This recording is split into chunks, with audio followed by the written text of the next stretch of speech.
क्षेत्रीय समाचार एकांश की विशेष प्रस्तुति के साथ मैं योशिता पांडे। देश में कोरोना संक्रमण के मामलों में गिरावट आ रही है, लेकिन आपको सुरक्षा के सारे उपाय अवश्य करने हैं। प्रदेश में कोरोना लॉकडाउन में राहत दी जा रही है। ऐसे में आपसे अपील है कि कोविड महामारी के प्रति कोई भी लापरवाही ना बरतें। जब तक आवश्यक ना हो घर से बाहर ना निकलें और इन आसान उपायों का पालन कर सुरक्षित रहें। मास्क लगाएं, 2 गज की सुरक्षित दूरी बनाए रखें, बार बार हाथ धोएं, चेहरा साफ रखें और टीका अवश्य लगवाएं। कोविड से संबंधित जानकारी और मार्गदर्शन के लिए राष्ट्रीय हेल्पलाइन काम कर रही है। इसके नंबर हैं 011-2397-8046 और 1075। इसके अलावा प्रदेश हेल्पलाइन नंबर हैं 104 व 1035-2722100 और 2724-506। तो आइए श्रोताओं, कार्यक्रम को आगे बढ़ाते हैं। आज के कार्यक्रम में आप सुनेंगे स्वास्थ्य विशेषज्ञ सर गंगाराम अस्पताल के लेफ्टिनेंट जनरल वेद चतुर्वेदी से हमारे संवाददाता सिद्धार्थ सिंह की बातचीत। डॉक्टर वेद, नमस्कार। कार्यक्रम में आपका हार्दिक स्वागत और अभिनंदन करते हैं। नमस्कार, जय हिंद।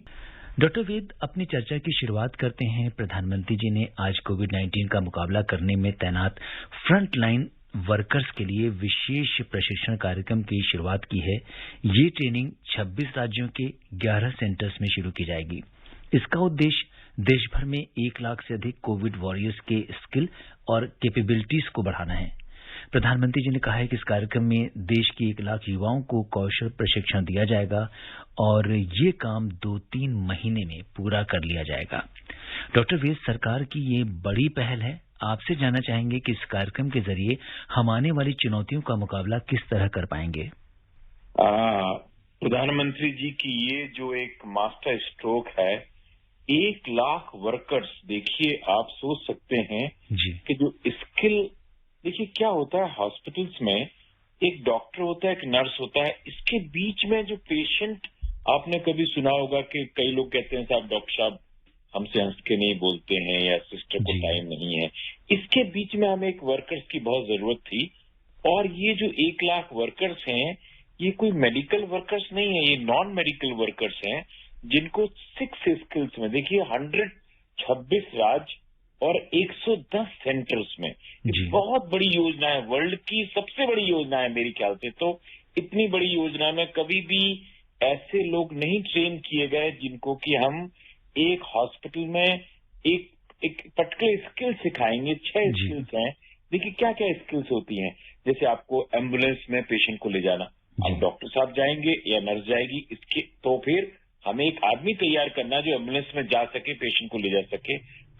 एम्बुलेंस के बाद पेशेंट को शिफ्ट करना, ऑक्सीजन लगाना, सैंपल लेना, जैसे आप कभी कभी देखते हैं ना टीवी में कि पेशेंट के सैंपल लेने के लिए, तो वो नर्स तो नहीं ले रही, डॉक्टर तो नहीं ले रहा, इसके लिए भी हमको एक स्किल आदमी चाहिए।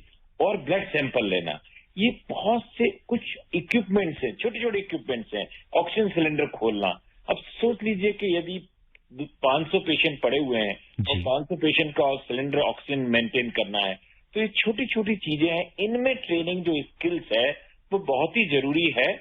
ये करीब 3 हफ्ते का कोर्स होगा और इसमें उनको सर्टिफिकेट दिया जाएगा और उनको वो लोग एक फिल करेंगे इन हॉस्पिटल्स में जाके। 1 लाख वर्कर्स बहुत होते हैं और जब भी कभी थर्ड वेव या कोई और भी इश्यू है आएंगे तो ये वर्कर्स हमें बहुत बहुत महत्वपूर्ण होंगे और लोगों को जॉब भी मिलेगा।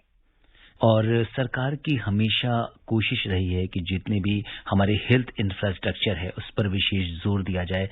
वो चीजें जो हमको दूसरी लहर में जरूरत थी उसकी सब तरीके से तैयारी और व्यवस्था अगर तीसरी लहर आती भी है तो उसको लेकर है। इस पर आप क्या कहेंगे? देखिए, प्रधानमंत्री ने भी आज ओपनिंग सेंटेंस में यही है कि वायरस गया नहीं है, वायरस है और वायरस म्यूटेट भी कर रहा है। तो ये तीनों डेंजर उन्होंने बताए। पहले तो वायरस गया नहीं, दूसरा वायरस म्यूटेट हो सकता है और हो रहा है, तो इसकी हमें सावधानी बरतना चाहिए। खास तौर से मैं हमेशा ये बोलता हूं, जब ओपनिंग होता है, जैसे अनलॉकिंग जिसे बोलते हैं, देखिए लॉकिंग प्रक्रिया बहुत एब्रप्ट भी हो सकती है, आसान हो सकती है।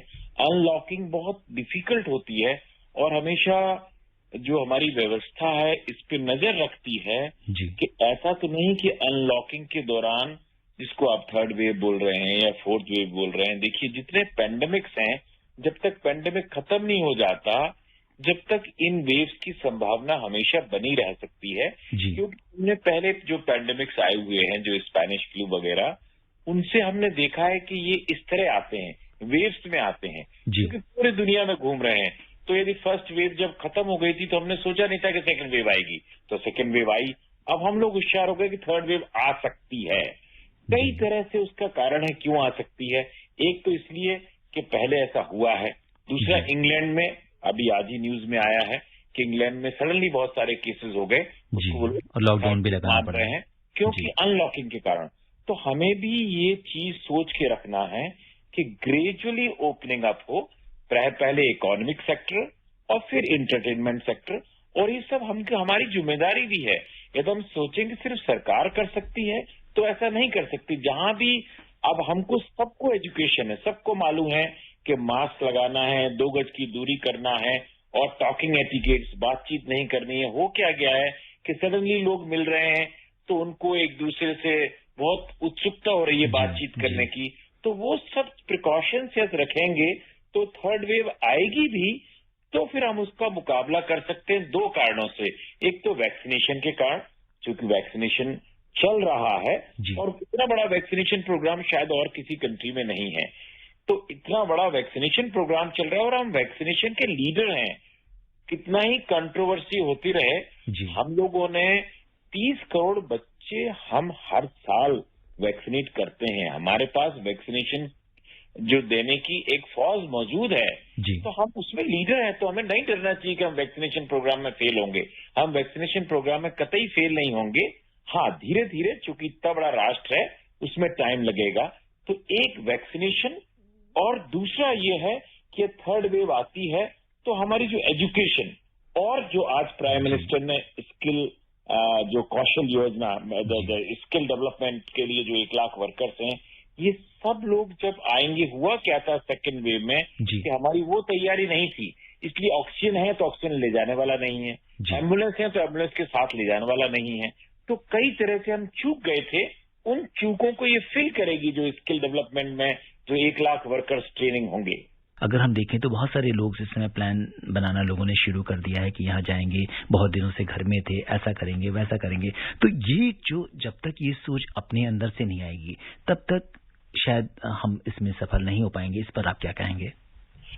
ये बहुत महत्वपूर्ण है कि जब अनलॉकिंग हो तो हम ये सोच के चलें कि सेकेंड वेव में क्या हुआ था। देखिए, हिस्ट्री हम सबको सिखाती है कि जब सेकेंड वेव हुआ था तो कितना मुश्किल हुआ था, और उस समय कोई फोन उठाने वाला भी नहीं था। एक नया कल्चर डेवलप हो गया था शहर में कि फोन मत उठाइए, क्योंकि फोन का मतलब है कोई ना कोई बैड मांग रहा होगा, कोई जो कि हम नहीं कर पाएंगे। तो बेसिकली हम नहीं चाहते। एक तो थर्ड वेव के बारे में 2 चीजें जरूर बताना चाहूंगा, क्योंकि उसको लेके चूंकि ये एक डर व्याप्त है कि आज ही all India institute medical science का एक सीरो सर्वे आया है जिनमें उन्होंने कहा है कि फर्स्ट वेव में भी और सेकेंड वेव में भी बच्चों को भी अफेक्शन हुआ था, बट बच्चे सीरियस नहीं हुए थे। इसका मतलब हुआ ये सीख हमें मिलती है कि बच्चे अफेक्टेड तो होंगे बट उनको सिम्टम्स नहीं होंगे। अबाउट 50-60% को तो सिम्टम होंगे ही नहीं, और जो छोटे मोटे सिम्टम होंगे वो एक खांसी जुकाम की तरह होंगे। तो ये कहीं से, क्योंकि बीच में ये चल रहा था कि थर्ड वेव आएगी तो बहुत सारे बच्चों को इफेक्ट होगा, इसलिए बच्चों के लिए आईसीयू बनाए जाएं बच्चों को। ठीक है, तैयारी पूरी होना चाहिए। क्यों कुछ भी कहिए, जिसे कहते हैं ना कि यदि आप, हमारे यहाँ कहते हैं वॉर में भी कि यदि आपने तैयारी पूरी की है तो आप लड़ाई हो ना हो बट आप कॉन्फिडेंट रहते हैं कि आप लड़ सकते हैं और जीत सकते हैं। तो थर्ड वेव के लिए, बट ये जरूर इस देश को हम बताना चाहेंगे और अब साइंटिफिक तरीके से बताना चाहेंगे। पहले तो हम ऐसे ही बोलते थे। आज ये all India institute medical science का एक सीरो सर्वे जो उसमें आया है, उसमें ये है कि बच्चे अफेक्टेड उतने होते हैं, काफी मात्रा में होते हैं, बट उनकी बीमारी अलग है, बहुत माहिर होती है। तो उसके लिए परेशान ना हो। हाँ, थर्ड वेव के लिए तैयार रहें, ये हमारा एक मिशन जरूर होना चाहिए और ये सोच के रखना चाहिए जो अनलॉकिंग से सडनली क्या हुआ है, जितने में आज सुन रहा था कि हिल स्टेशन हैं वो सब भरे हुए हैं होटल्स में और कई लोग उसकी जाने की तैयारी कर रहे हैं। तो ऐसा ना हो कि हमारी जरा सी गलती से ये थर्ड वेव कुछ जल्दी ही आ जाए। यदि हम इसका प्रिकॉशन रखेंगे, मैं ये नहीं कह रहा कि आप घर में बैठे रहिए, बट जितना हो सके यदि आपका काम है तो जरूर जाइए।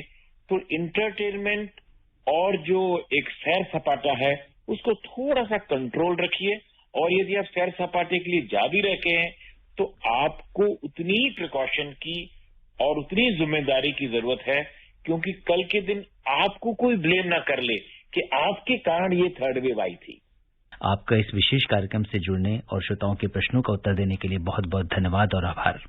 जय हिंद, जय हिंद। अगले अंक में फिर होगी आपसे मुलाकात।